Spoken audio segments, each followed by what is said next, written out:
Salam saudara terkasih, salam jumpa pada renungan harian Embun Pagi hari ini pada awal pekan.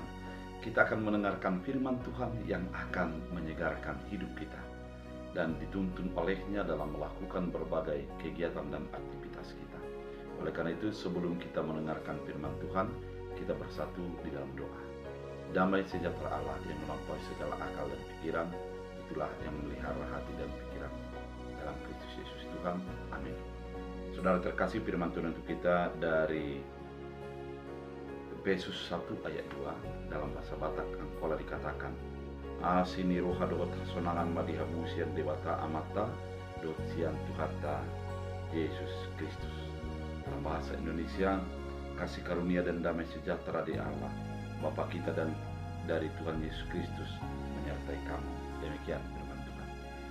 Saudara terkasih di dalam Kristus Yesus, kalau kita membaca kitab Efesus, maka kita akan teringat dengan Paulus, di mana ciri-ciri daripada tulisan Paulus itu adalah ada pembuka ataupun salam, kemudian di dalam dilanjut dengan isi yang berupaya untuk membuat pemahaman tentang kejadian ataupun situasi yang terjadi dalam hidup jemaat.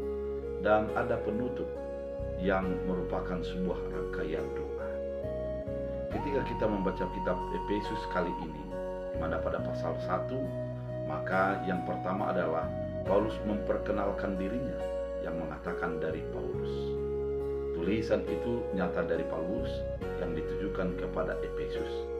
Kemudian pada ayat 2 dalam bacaan kita kali ini adalah harapan daripada Paulus kepada umat Efesus pada waktu itu.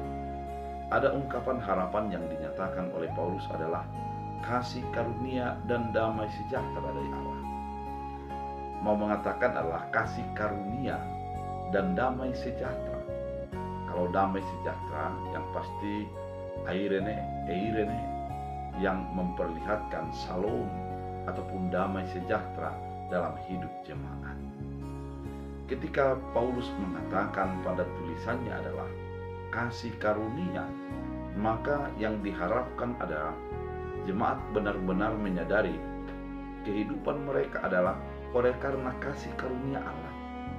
Tidak ada sesuatu yang diandalkan dalam hidupnya, namun segalanya semata-mata oleh karena kasih karunia Allah yang diberikan dan dilimpahkan bagi umatnya pada saat itu. Dikatakan juga damai sejahtera, damai yang bersumber daripada hati, yang dipancarkan dalam perbuatan, yang kelihatan di dalam segala tindakan-tindakan yang dilakukan umat pada saat itu.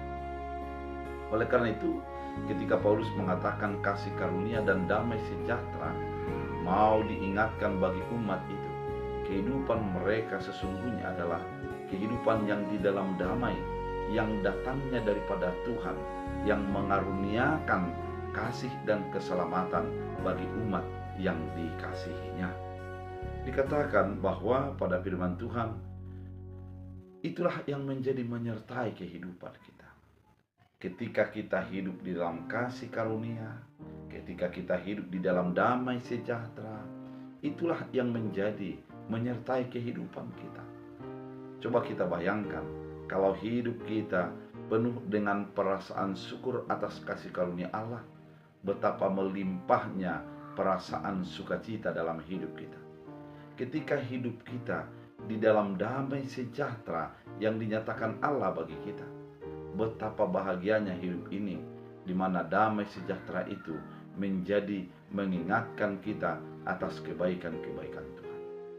Saudara terkasih, melalui firman Tuhan kali ini, sebagaimana ke dalam jemaat Efesus, kita juga diingatkan agar kita hidup di dalam kasih karunia Allah. Hidup menyadari atas apa yang sudah dikaruniakan Allah, yaitu kasih-Nya bagi kehidupan kita.